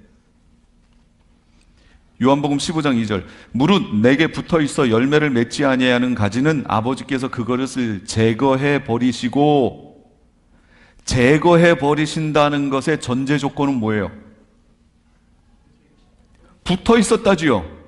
가지가 포도나무에 예수님이 포도나무라고 했잖아요. 예수님, 아버지는 농부고 예수님은 포도나무고 우리는 가지가 나무에 붙어 있어야 열매를 맺음같이 너희도 내 안에 붙어 있어야 된다 라고 얘기하시던 예수님이 또 뭘 얘기하시냐면, 나에게 붙어 있는데도 불구하고 열매를 맺지 못하면, 신앙인으로서의 삶을 살지 못하면 아버지께서 어떻게 하신다고요? 이를 제하여 버리시고. 성경에 나와요, 안 나와요? 제거하는 거 나온다니까요. 이게 법정적 의미로 칭의를 보면 안 된다는 얘기입니다. 제거해 버리십니다. 그래서 실제 이렇게 제거된 이들이 있지요. 그게 이스라엘입니다. 유대인들. 예수님 초림 당시에 여기 있습니다. 초림 당시에 그들이 예수님을 받지 않으므로 그들이 여기서 제거됐습니다. 이렇게 지금 현재까지도. 근데 예수님 재림하시기 한 일해 전, 7년 전 여기에서 이게 역전되는 현상이 나타납니다. 이건 계시록 하신 분들 쉽게 이해하시죠? 로마서 11장 얘기입니다. 이게 바울이 얘기해 준 로마서 11장 얘기. 이때가 되면 이방인들의 가지가, 이스라엘은 참감람나무, 이방은 돌감람나무. 그런데 참감람나무가 예수님을 받아들이지 않으니까, 열매가 없으니까 가지들을 쳐버리고 돌감람나무에 있던 가지들을 잘라다가 여기다가 접붙여 준 거예요. 그게 지금 이 시대, 우리가 살고 있는 이 시대, 우린 지금 요 끝에 와 있어요. 이거였는데 언제까지냐? 이방인의 충만한 수가 들어올 때까지. 하나님이 계획하신 우리가 이방인입니다. 이방인의 충만한 수가 채워지면 하나님이 이것을 다시 바꾸신다, 그 얘기예요. 어떻게 해요? 여기 있는 거 가지 다시 잘라내고 잘라졌던 참감람나무 가지를 여기다 다시 붙이시겠다, 그 얘기예요. 그럼 원리를 생각해 보세요. 참감람나무 가지를 여기다가 다시 붙일 거예요. 붙이면 여기에 있던 뭔가를 잘라내야 거기다 붙이잖아요. 그럼 뭘 자를까요? 당연히 돌감람나무를 자르지 참감람나무 자르고 참감람나무 붙여요? 이거는 말도 안 되는 얘기죠. 그러니까 돌감람나무 접붙였던 것들 잘라내고 참감람나무를 여기다 다시 붙이는 겁니다. 이게 바로 여기 얘기예요. 그래서 마지막 한일에 7년 환란이 들어갈 때가 되면 이방인들의 구원의 시간은 없어집니다. 끝나버립니다. 그래서 더 이상 이방인들이 구원 얻지 못합니다. 그리고 유대인들의 구원이 회복됩니다. 이 사건이 벌어져요. 이거는 계시록에서 한 내용이니까. 옷이 벗겨진다면 어떨 때 벗겨질까요? 무슨 얘기예요? 구원을 잃는다면, 배교한다면, 그런 얘기들이에요. 지금 믿음에서 떠난다면. 이걸 우리는 현상적으로 옷이 벗겨지는 걸로 설명하면 편하니까, 옷이 벗겨진다면 어떨 때 벗겨질까요? 옷이 더러워지면 벗겨집니다. 스가랴서 3장 4절, 여호와께서 자기 앞에 선자들에게 명령하사 그 더러운 옷을 벗기라. 더러워지면 벗겨집니다. 계시록 3장 4절, 그러나 사대에 그 옷을 더럽히지 아니한 자 몇 명이 내게 있어 흰옷을 입고 나와 함께 다니리니 그들은 합당한 연고다. 사대 교회는 어떤 교회였는데요? 내가 네 행위를 아노니 네가 살았다 하는 이름은 가졌으나 실상은 죽은 자다, 그 얘기예요. 교회에게 지금 얘기하신다니까요. 안 믿는 이들 얘기하는 게 아니에요. 교회에게 얘기하시는 거예요. 네가 살았다 하고 너는 지금 얘기하고 있는데 실상 너는 뭐라고요? 죽었다, 그 얘기입니다. 그 죽은 걸 뭐라고 표현해요? 옷이 더럽혀진 거지요. 그래서 벗겨진 거지요. 그런데 다 그렇지 않고 이 중에 몇 명이 옷을 더럽히지 않고 남아있다, 그 얘기예요. 그러니까 우리 교회가, 여기에서도 우리 교회도요, 저는 그래서 지금 얘기하는 거예요. 우리 교회는 다 흰옷 입고 준비하고 있다. 주님이 오셨을 때 칭찬 듣는 교회가 돼야 된다, 그 얘기예요. 7개 중에 2교회는 칭찬만 받잖아요. 우리가 그 교회에 들어가야 된다, 그걸 얘기하는 거예요. 근데 그렇지 못하고 교회 큰 거 좋아하는 분들의 특징이 뭔지 아세요? 어쨌든 옷이 더럽혀지면 어떻게 된다고요? 벗겨집니다. 기억하세요. 그럼 벗겨지지 않게 하려면 어떻게 하면 돼요? 지켜야죠. 옷을 지켜야죠. 그게 빠는 거예요. 예, 그게 빠는 거예요. 예. 근데 계시록에서 빠르라고 얘기 나와요. 그래서 실제로. 그래서 예배 시작 들어가기 전에 제가 계속 기도합시다라고 하는 이유가 그겁니다. 더러운 옷을 입고는 하나님 앞에 설 수 없어요. 그래서 회개하시라고 그러는 거예요. 자, 지킨다는 말이 우리 말도요, 헬라어하고 똑같습니다. 의미가. 지킨다, 보존하다, 준수하다, 그런 얘기예요. 쉽게 말하면 이런 거예요. 골키퍼가 골문을 지켜요. 이거는 보존하는 거지요. 상태 유지하는 거지요. 근데 말씀을 지키라, 이거는 뭐예요? 말씀을 이렇게 지키라는 얘기예요? 말씀대로 행하라, 그 얘기 아니에요. 지킨다는 말에는 두 가지 의미가 다 들어있어요. 프로텍트, 지켜낸다와 그것대로 행한다. 그러니까 어떻게 하면 지키는 거예요? 그것대로 행하면 그걸 지키는 거예요. 변질되지 않도록 그 말씀대로 행하면 그걸 지키는 거예요. 지켜야 돼요. 옷을 지켜야 된다, 그 얘기예요. 보세요. 그럼 성경에 이 지킨다는 내용이요, 이거를 제가 찾다가 너무 많다 몇 개를 추렸어요. 마태복음 19장 17절, 예수께서 이르시는 거예요. 어찌하여 선한 일을 내게 묻느냐? 선한 이는 오직 한 분이시니라. 네가 생명에 들어가려면 어떻게 하라고요? 계명들을 지키라. 또 이르시되 지키는 자가, 하나님의 말씀들을 듣고 지키는 자가 복이 있다. 나의 계명을 지키는 자라야 나를 사랑하는 자다. 그의 계명을 지키는 자는 주 안에 거하고 주는 그의 안에 거하나니 우리에게 주신 성령으로 말미암아 그가 우리 안에 거하시는 줄을 안다. 하나님을 사랑하는 것은 이것이니 우리가 그의 계명들을 지키는 것이라. 여기 하나님 사랑하십니까? 그럼 그걸 어떻게 안다고요? 계명들 지키는 모습을 보면, 말씀대로 사는 모습을 보면, 이 사람은 하나님 사랑하는 사람이구나. 근데 교회는 다닌다고 하는데 삶을 봤더니 이건 심해서 얘기를 안 하겠어요? 그런 모습이 딱 보여요. 그럼 그 사람은 하나님 사랑하는 사람 아닌 거예요. 그럼 그 사람이 생명이 있는 거예요? 없는 거예요. 간단해요. 또 우리 주 예수 그리스도께서 나타나실 때까지 흠도 없고 책망받을 것도 없이 명령을 지키라. 예수 그리스도 나타나실 때가 언제예요?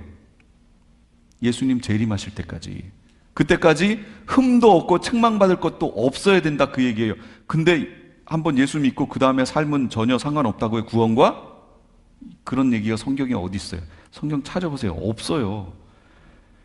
말씀을 읽는 자, 듣는 자, 그 가운데 기록한 것을 지키는 자가 복이 있다. 성경 다 그래요. 두루마리의 예언의 말씀을 지키는 자가 복이 있다. 이기는 자와 끝까지 내 일을 지키는 자에게 만국을 다스리는 권세를 준다. 아까 이기는 자 나왔었죠? 말씀을 지키는 자에게 권세를 주는 거죠. 아무에게 주는 게 아니에요. 성도들이 인내가 여기 있나니 그들은 하나님의 계명과 예수에 대한 믿음을 지키는 자들. 누가 성도예요? 누가 참 성도예요? 하나님의 계명을 지키고 예수에 대한 믿음을 지키는 이들이 참 성도란 얘기예요. 말씀대로 사는 사람들이 참 성도라는 거예요. 정리해 볼게요. 계명을 지켜야 주 안에 거하고 복이 있고 생명에 들어갑니다. 계명을 지켜야. 그러면 이제 여기 질문이 하나 나오죠.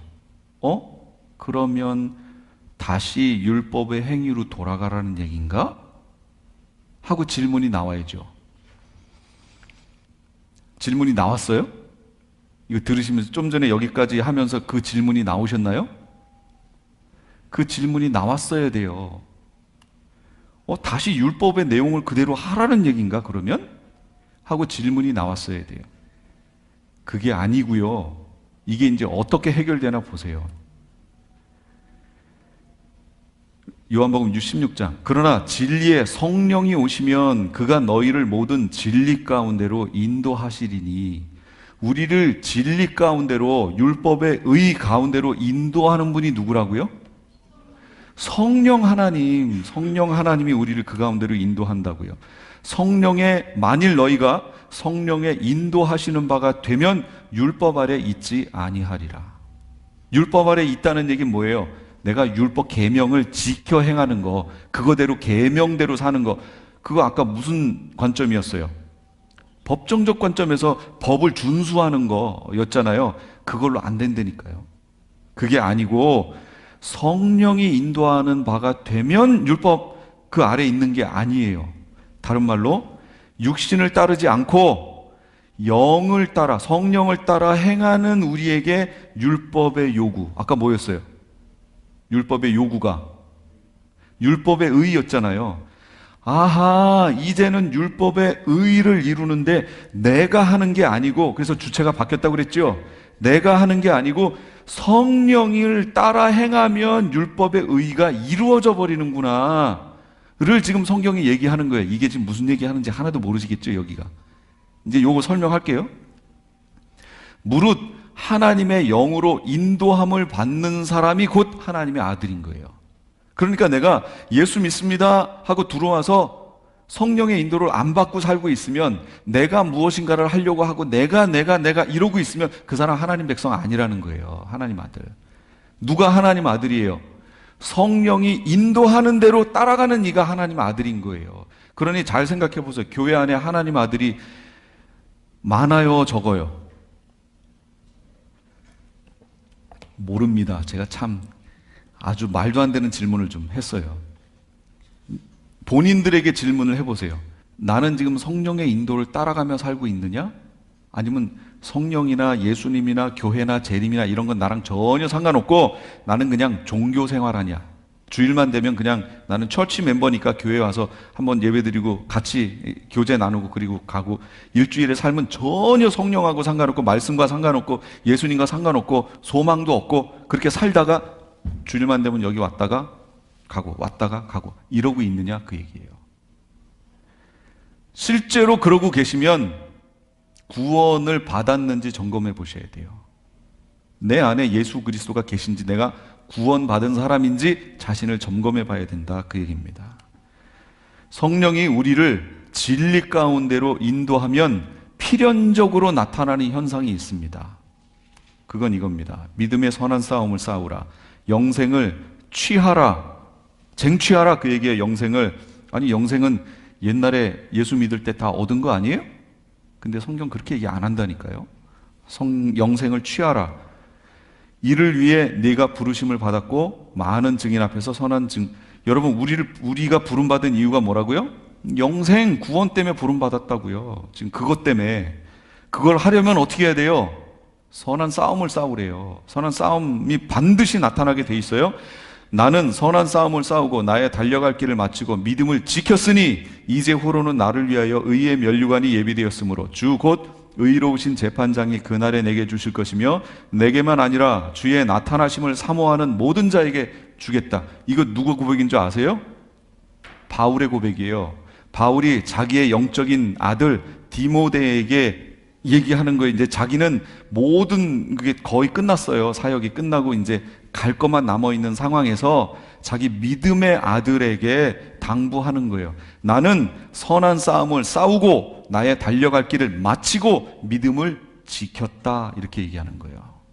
아까 바울이 뭐라고 그랬어요? 다른 사람에게 전한 후에 내가 도리어 버림이 될까 두려워함이라 그랬죠. 그런데 그런 걸 모두 겪어서 지금 마지막 죽기 직전에 와 있는 거예요. 그래서 나는 이 모든 것을 지켜냈다. 그리고 선한 싸움을 싸웠다. 너도 디모데야, 아들 디모데야, 너도 이렇게 해야 된다. 그리고 그들에게 하나님이 의의 면류관을 주실 것이다. 그런데 그들에게만 주는 게 아니라 주의 나타나심을 사모하는 모든 자에게 그렇게 똑같이 주실 거다. 그럼 우리는 어때야 돼요? 주의 나타나심을 사모하며 오늘도 살아야 되는 거예요. 근데 주의 나타나심을 기다리고 계시냐, 그 얘기예요. 그럴 때 주신다, 그 얘기예요. 전날에 너희가 빛을 받은 후에 고난의 큰 싸움을 견뎌낸 것을 생각하라. 빛을 받은 후에는 고난의 큰 싸움이 시작됩니다. 성령이 오시면 이제부터 신앙의 싸움이 시작되는 거예요. 그러면 나는 믿음의 선한 싸움, 이걸 영적 전쟁이라고 하는데 이 영적 전쟁을 싸우고 있느냐, 그 얘기예요.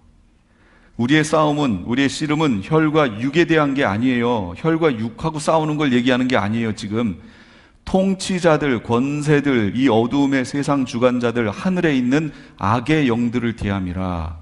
여기 통치자, 권세, 세상 주관자, 이거 다 악의 영들에 대한 그 적입니다. 악의 영들을 상대로 지금 싸우고 있냐 그 얘기예요. 지금 묻는 거예요. 싸우고 계신가요? 두 가지 중 하나입니다. 싸우지 않던가. 그러니까 싸워본 적이 없는 거예요. 두 번째, 싸우는 법을 모르는 거예요. 또 하나는. 그리고서 이제 뭐라고 고백하냐면, 마음은 원이로되 육신이 약하여. 이거 아니에요?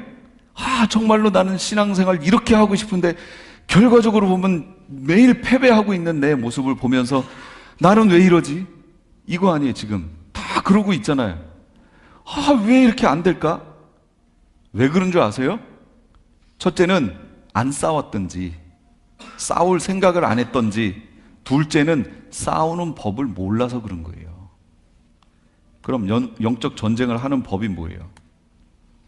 마귀의 관계를 능히 대적하기 위해서 하나님의 전신갑주를 입으라 그랬잖아요. 갑옷을 입어야 될 거 아니에요. 싸우려니까. 군사는 갑옷을 입어야 가 싸우잖아요. 그런데 그 옷을 보세요. 13절. 그러므로 하나님의 전신갑주를 취하라. 이는 악한 날에 너희가 능히 대적하고 모든 일을 행한 후에 서기 위함이라. 전신갑주를 안 입으면 모든 일을 행하지도 못할 뿐 아니라 설 수 있어요? 못 선다니까요. 그러니 전신갑주를 취하는 게 얼마나 중요한 일이냐. 영적 전쟁을 하는 것이 우리의 칭의가 계속 유지되도록, 우리의 구원이 유지되도록 하는 얼마나 중요한 요소냐 그 얘기예요. 근데 이거 하고 있냐 그 얘기예요. 신앙인들에게. 근데 이거는 안 하면서 그냥 칭의, 한 번 칭의는 영원한 것으로 지금 얘기하고 있잖아요. 영적 전쟁을 하는데 전신갑주가 뭐냐? 진리로 너희 허리띠, 의의 호심경, 평안의 복음의 신이 준비한 것으로 신을 신고 모든 것 위에 믿음의 방패 가지고 이로써 능히 악한 자의 모든 불화살을 소멸하고 구원의 투구와 성령의 검 곧 하나님의 말씀을 가지라. 그럼 이거 설명하면 또 길어지니까 여긴 빼고요. 나머지는 다 수비용입니다. 근데 공격용이 뭐예요? 검이잖아요. 검. 무슨 검이요? 성령의 검.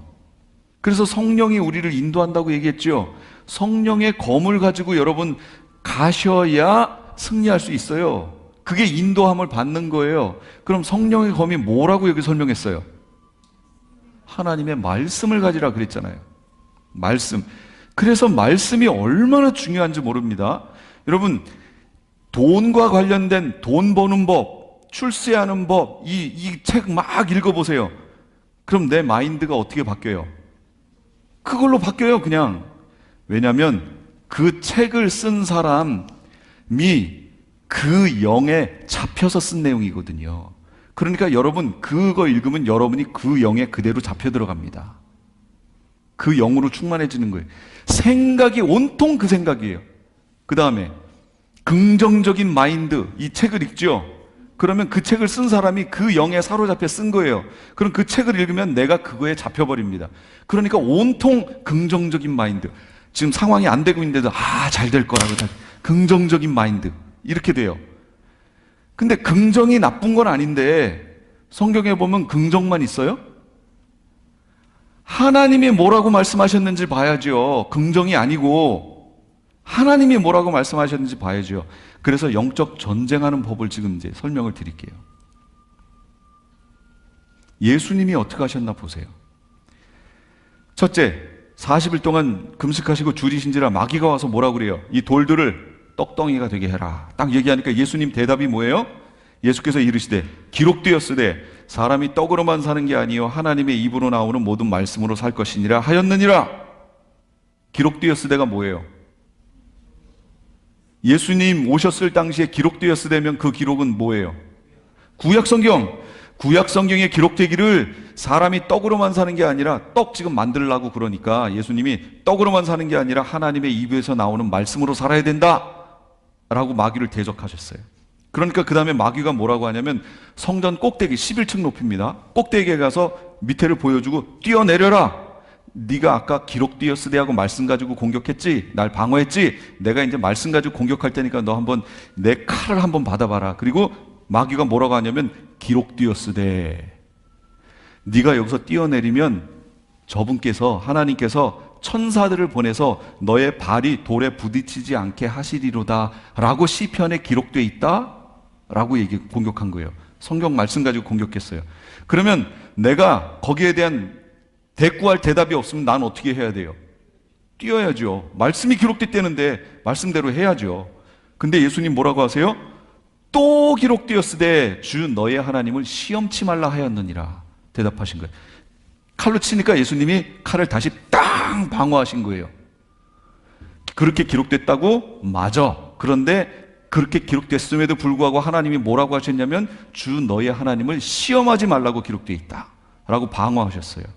그러니까 이제는 높은 산으로 데려갑니다. 산에 들어가서 영광을 보여주면서 이게 다 내 건데 나한테 경배해라. 그럼 내가 이거 너한테 줄게 하고 예수님께 얘기해요. 그랬더니 예수님이 사단아 물러가라 하고 얘기하시며 기록되었으되 주 너의 하나님께 경배하고 다만 그를 섬겨라 라고 성경에 기록되어 있는 거예요. 그 칼로 그냥 마귀를 베시는 거예요. 그랬더니 마귀가 도망가 버렸어요. 그러면 이게 뭐냐 그 얘기예요. 이게 말씀 가지고 싸우는 걸 지금 보여주시는 거예요. 우리에게. 여러분 이렇게 싸우셨어요? 말씀 가지고 싸웠어야죠. 나에게 어떤 유혹이 오든지 뭐가 오면 말씀 가지고 그거를 말씀을 떠올리고 그걸 해서 그걸 단칼에 베버리셨어야죠. 싸우질 않고 내 육체로 거기에 싸우려고 하니까 어떻게 된 거예요? 진 거예요. 술주정뱅이가 있습니다. 술주정뱅이가 올해는 올해는 금주를 해야 되는데 이 주변에 있는 이들이 나만 보면 술 먹자고 그러니 하나님 금주를 할 수 있게 해주세요 하고 기도를 열심히 합니다. 근데 회사에 이렇게 있는데 전화가 띠리리릭 하고 옵니다. 누굴까요? 술 마시는 동료들이죠. 하나님 전화를 받지 않게 해주세요. 전화를 받지 않게 해주세요. 근데 어느덧 손이 어디가 있어요? 전화기에 가서 이걸 또 이렇게 띡 하고 있네. 하나님 전화는 받되 저 얘기는 듣지 않게 해주세요. 여보세요? 오늘 어디라고? 바로 넘어가죠. 그 다음에 이제 끝납니다. 하나님 약속 장소는 들었는데 저기는 가지 않게 해주세요. 근데 어느덧 발걸음이 거기를 향해 가고 있어요. 하나님 신호가 막히게 해주세요. 사고가 나든지 막혀서 저길 못 가게 해주세요. 아니 그날따라 신호가 펑펑 열리네. 막 달려갑니다. 목적지에 도착했어요. 하나님 저길 제가 들어가기는 들어가겠는데 술은 마시지 않게 해주세요. 그 앞자리에 딱 앉습니다. 하나님 딱 한 잔만 하고 나머지는 안 하겠습니다. 딱 한 잔만. 근데 어느덧 깨보니까 어떻게 돼 있어요? 시끌시끌해요. 막 사람들이 지나가. 자기는 누워서 사람들을 보고 있는 거야. 길바닥에서. 이 사람은 싸웠어요, 안 싸웠어요? 싸운 것 같죠? 안 싸웠어요. 뭘 한 거예요? 자기 의지로 싸운 거예요. 자기 의지로 싸우면 제가 어떻게 된다고 그랬어요? 백전백패한다니까요. 마귀한테 어떻게 싸워서 이겨요? 못 이겨요. 근데 우리가 그렇게 싸우고 있다고요, 지금. 하나님의 말씀을 가져야 돼요. 말씀으로 싸워야 돼요. 모든 기도와 간구를 하되 항상 성령 안에서 기도하고 이것을 위해 깨어서 기도하라. 여러분 여기 이것이 뭐예요? 이것. 여기 있는 이것이 뭐예요? 이것을 위해서 깨어서 우리 보러 기도하라고 그랬잖아요. 그럼 이것이 뭐예요? 저기 뭐예요? 그게 뭔데요? 기도요? 간구? 성령? 이것이라고 나온 그 이것이 중성 단수입니다. 근데 그러면 그 앞에 중성 단수로 표현된 단어만 찾으면 돼요. 뭐냐면 성령입니다. 성령. 성령이 중성 단수로 나왔어요. 그러니까 성령을 위해서 깨어 구하라 그 얘기예요. 성령을. 그러니까 기도하실 때 계속 주님 성령을 주옵소서, 성령의 충만을 허락해 주옵소서라는 기도예요. 그리고 여러 성도를 위해서 구하라. 뭘? 성령을. 그러니까 여러분 중보 기도하실 때 뭐 기도하시면 돼요? 저 성도에게 성령의 충만함을 허락해 주세요라고 계속 기도하는 거예요. 성령 충만. 그럼 성령이 어떨 때 충만해질까요? 성령의 에너지인가요? 내 속에 다 방전돼 없다가 성령을 주세요. 그럼 저기서부터 에너지가 스파크처럼 쭉 해서 나한테 오는 건가요? 성령은 그게 아니라니까요. 성령은 하나님이시라고 그랬잖아요. 삼위일체 중에 하나님 중에 삼위의 하나님이시잖아요. 그럼 성령의 검할 때 그게 뭐였어요? 아까 하나님의 말씀을 가지라 그랬잖아요. 그럼 성령이 내 안에서 어떨 때 충만해져요? 말씀이 충만해지면 성령이 충만해지는 거예요. 그러면 그 말씀에 내가 휘어잡히게 돼요. 그럼 그 말씀이 아까 출세에 관련된 책을 읽으면 온통 생각이 출세로 가는 것처럼 말씀으로 내 속을 꽉 채워버리면 누구 생각으로 꽉 차요? 하나님의 말씀으로, 하나님으로 꽉 차요. 그럼 하나님이, 예수님이 뭐라고 그러셨어요? 내가 이르는 말이 곧 영이요 생명이라고 그랬잖아요. 하나님의 말씀이 내 속에 꽉 차면 그게 곧 예수님의 영이 된다고 그랬잖아요. 그 영이 뭐예요? 그게 성령. 말씀 충만해지면 내 속에 성령이 충만해져요. 그러면 내가 무엇을 해야 되는지가 속에서부터 나오게 돼 있어요. 너희 안에서 행하시는 분은 하나님이시니 너희로 소원을 두고 행하게 하시나니, 그거잖아요. 성령이 충만해지면, 말씀이 충만해지면 그 성령이 나에게서 소원을 일으켜요. 내 속에서. 그래서 그 소원이 일어나면 내가 아멘 하고 순종하고 하면 이게 뭐예요? 성령을 따라 행한 거잖아요. 그러면 뭐가 이루어진다고 그랬어요? 율법의 의가 이루어진다고 그랬잖아요. 율법의 내용을 따라서 내가 가는 게 아니고 성령이 충만해져서 그것이 나에게 소원을 일으킨 걸 내가 순종하고 가면 이게 율법의 의를 이루어버리는 거예요. 이렇게 살면 내 속에서 갑자기 내 주변에 있던 이들이 왜 그래? 또 어떤 이들은 이제 핍박이 오는 거죠. 그럼 그 환란이 인내를, 인내가 연단이 소망, 이걸 행하면 행할수록 점점 예수님을 바라보기 시작하는 거예요. 우리 삶이. 그러면 이게 닻을 내리는 거예요. 이 믿음에 견고하게. 근데 이게 없는 거예요, 지금. 성도들 속에 이런 영적 전쟁이 하나도 없어요, 지금. 그리고 한 번 구원이 영원한 구원이라고 끝내버린 거예요. 구원을 이루라. 성경은 그러므로 나의 사랑하는 자들아 너희가 나 있을 때뿐 아니라 나 없을 지금 항상 복종하여 두렵고 떨림으로 너희 구원을 이루라 그랬잖아요. 구원은 이루어가는 거예요. 이미 끝난 게 아니에요. 이루어가는 거예요. 지금 베드로전서 갓난아이들 같이 순전하고 신령한 젖을 삼어라. 신령한 젖이 뭐예요? 말씀, 성령. 이는 그로 말미암아 너희로 구원에 이르도록 자라게 하려 함이라. 로마서 5장 이는 죄가 사망 안에서 왕노릇한 것 같이 은혜도 또한 의로 말미암아 왕노릇하여 우리 주 예수 그리스도로 말미암아 영생에 이르게 하려 함이라. 여기서 보세요. 은혜가 왕노릇하면 옛날에는 죄가 왕노릇했고 내가 종노릇했는데 그게 사망으로 데려갔는데 지금은 은혜가 왕노릇하여 나를 영생의 자리로 데려가는 거예요. 이 은혜가 다른 말로 뭐예요? 이게 성령. 성령이 나에게 왕노릇하여 내가 거기에 순종하며 따라가면 나는 영생의 자리로 간다고요. 우리 거기로 인도하고 있다니까요. 근데 이게 없으면 우리가 어떻게 그 자리로 가냐 그 얘기예요. 그래서 보세요. 마지막 비유 하나만 들고 마치겠습니다. 우리 교회에 어떤 집사님이 금연하기로 결심을 하셨습니다. 어떻게 하면 돼요? 싸워야죠. 어떻게 싸워요? 육체로요? 안 피운다. 담배 안 피운다. 은단 어디 있어? 은단. 담배 안 핀다. 내가 안 피. 여러분, 그건 육체로 싸우는 거죠. 그건 져요. 어떤 이 의지가 강한 사람이 이길 수도 있어요. 가끔가다 하지만 결과적으로 져요. 그럼 어떻게 싸워야 된다고요? 말씀으로 싸워야죠. 말씀이 검이잖아요. 그러면 그런 생각을 누가 줄까요? 마귀가 주겠지요. 그리고 나를 지배하려고 하겠지요. 그럼 나는 내 생각을 뭘로 채워버리면 돼요? 말씀으로, 성령으로 채워버리면 되지요. 그러니까 말씀을 그때 보세요. 그래서 집사님이 실제 그렇게 하신대요. 근데 그걸 계속하면 어떻게 될까요? 이깁니다, 나중에. 이겨요. 생각도 안 나게 이겨버려요. 근데 우리는 싸우는 법에 익숙지 않습니다, 크리스찬들이. 그래서 어떻게 해요? 한두 번 하고 그 다음에 육체로 다시 돌아가는 거예요. 육체로 돌아가면 진대니까요. 끝까지 성령 안에서 말씀으로 나를 채워서 그 성령이 나를 지배하시도록 그럴 때마다 그걸 만들고 싸워야 될 거 아니에요.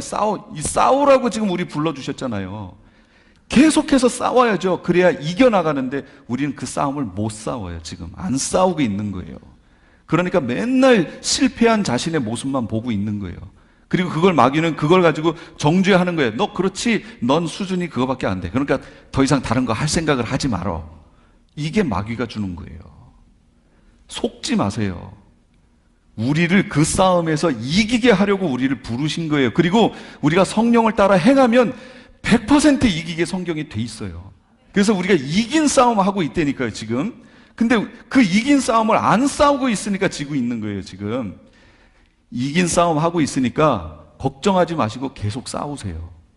근데 그거 성경 읽는 거 누가 하는 거예요? 내가 하는 거예요, 내가. 그래서 여기에 구원이 시작되는 건 100% 하나님의 은혜지만 이걸 이루어가는 건 내 노력이 들어간다예요. 근데 내가 그걸 하기로 결정하고 그렇게 해야 되는데 안 하면 그럼 성취가 없죠. 그럼 결국 나중에 흘러 떠내려갑니다. 그러니까 성취를 위해서 그렇게 하십시오. 그 믿음 생활이 이제 구체적이 되지 않았어요? 추상적인 믿음 생활이 아니에요. 믿음 생활은 구체적입니다. 성경을 보세요. 그래서 내년도에 우리 교회가 성경을 좀 많이 좀 봤으면 좋겠어요. 말씀 많이 보고요. 말씀만 봐갖고 안 돼요. 기도하셔야 돼요. 하나님, 이거 깨닫게 해주세요. 이 말씀이 여태까지 몰랐는데 이것 좀 깨닫게 해주세요. 기도하시면서 보세요. 그러면 보여요. 그게 성령의 조명이라는 거예요. 그게 보입니다. 우리 모두가 말씀에 깨어서 주의 오심을 준비하고 만날 때마다 예수님 얘기하고 예수님 다시 오신대. 그거 우리 같이 기다리자고. 힘들어하는 이에게 위로하고 이렇게 돼야죠. 사랑과 선행 격려하고 말씀 보게 하고 이렇게 되시기 바랍니다. 기도하겠습니다.